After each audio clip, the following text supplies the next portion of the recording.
আল্লাহ রসুল যেদিন জন্ম নেন ওই দিন আম্মা জান আমেনা কোলে নিয়ে কাঁদতেছিলেন। সবাই জিজ্ঞাসা করতেছে কাঁদো কেন? পরিবারের লোকজন, শ্বশুর বাড়ির লোকজন কেন কাঁদো? আব্দুল্লাহ নেই। কেন? আব্দুল্লাহ থাকলে এতক্ষণে খেলনা চলে আসতো। আল্লাহ যেন কানে কানে বলতেছিলেন আমেনা কাঁদিস না, আব্দুল্লাহ খেলনা আনলে আর কোথেকে আনবে? মক্কার বাজার থেকে। পাথরের আনবে, কাঠের আনবে, প্লাস্টিকের আনবে, মাটির আনবে।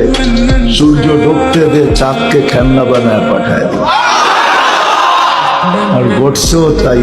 আবু তালেব বলে বিকালে যখন শোয়া দিছি, সূর্য ডুবার পরে যখন শোয়া দিছি, চোখের উপরে তো বাদাল কামরু আইয়াদনু, চাঁদ দ্রুত গতিতে নিচে নামতেছিল। আর আমি তাকায় তাকায় দেখতেছিলাম। যখন একবারে নিকটে চলে আসছে তো চিৎকার দিয়া ফেলছি, ভাবতেছিলাম তোমার উপরে পড়া না যায়, কিন্তু তোমার মাথার কাছে এসে থেমে গেছে। তুমি হাত পাও নাড়াচাড়া করতেছিল আর চাঁদ উপরে ডান্স করতেছিল।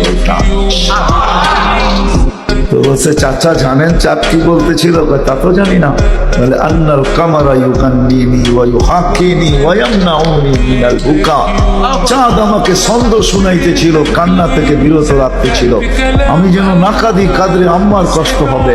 আল্লাহ চাঁদকে আমার সাথে খেলার জন্য খেলনা বানায় পাঠায়।